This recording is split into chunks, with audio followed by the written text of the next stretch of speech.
à l'heure, vous disiez que on a du mal à reconnaître que les animaux aient une intelligence. On avait du mal, il n'y a pas si longtemps, de penser que les enfants souffraient.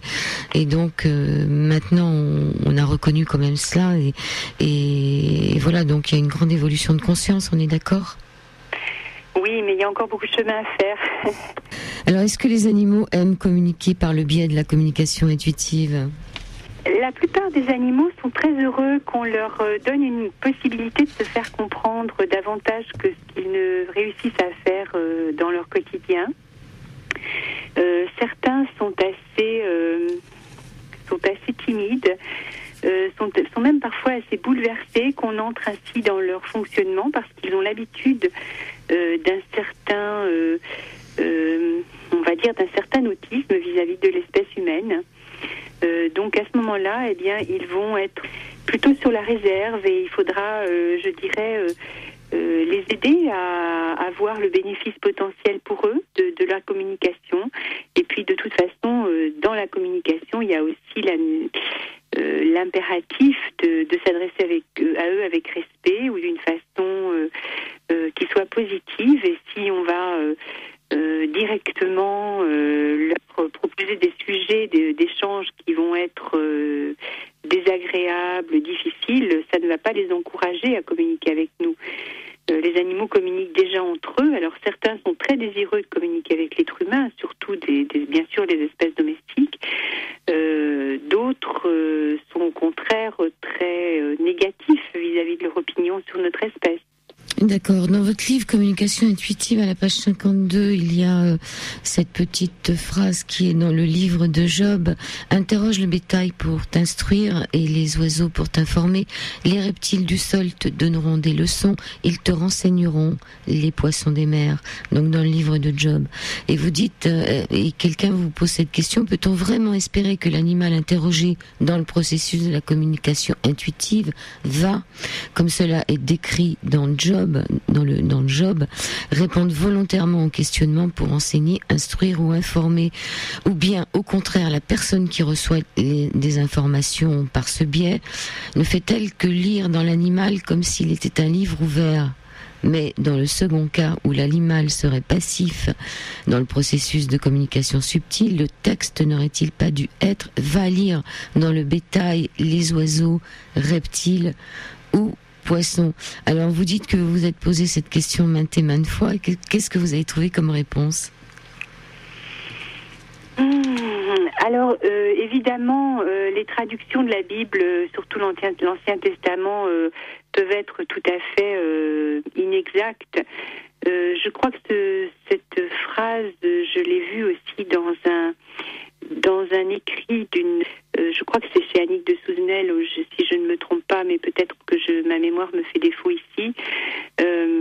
En tout cas, cette phrase m'a beaucoup interrogée parce qu'effectivement, quand je l'ai lue un jour par hasard dans un article, je ne suis pas une lectrice assidue de la Bible, mais là, je suis tombée sur ce passage et ça m'a énormément surprise parce que j'aurais pensé effectivement qu'on allait écrire « va lire », comme si l'animal pouvait, parfois par son comportement involontaire, ou bien, pourquoi pas, à travers la communication intuitive comprise d'une autre façon, pouvait être une source d'information à laquelle il ne participerait pas.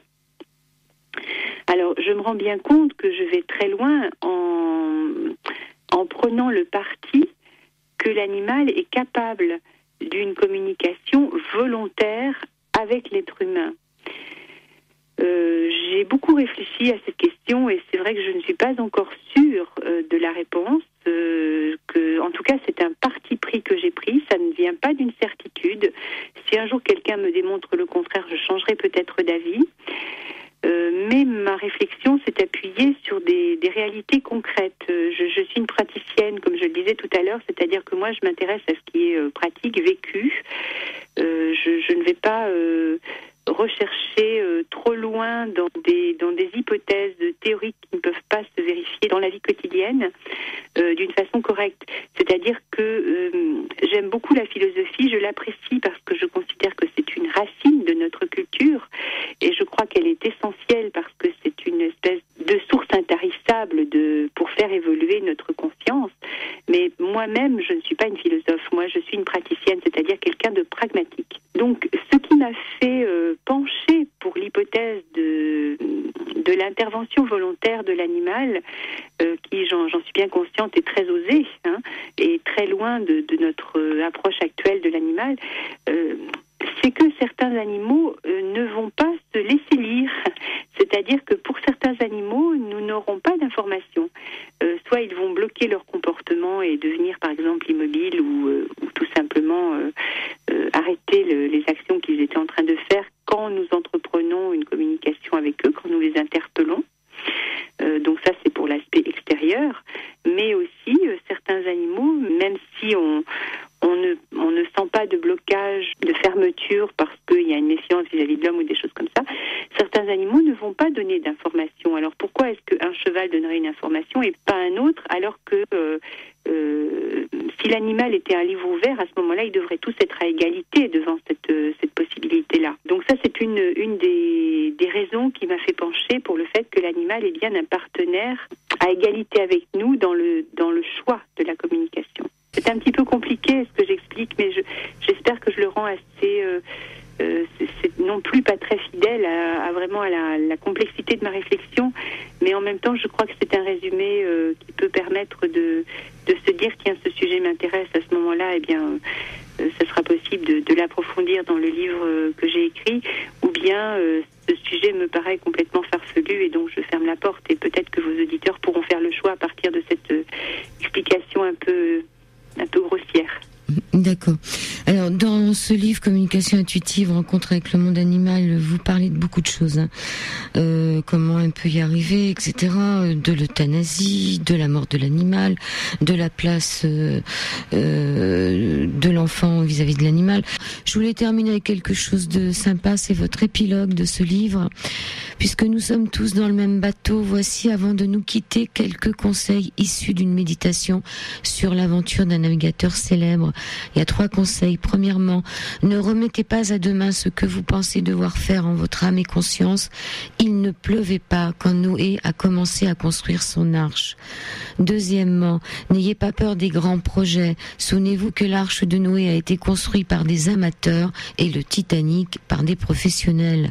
Troisièmement, maintenez-vous en bon état de fonctionnement. C'est seulement quand Noé est devenu vieux que ses aptitudes lui ont servi à faire le travail le plus important de sa vie.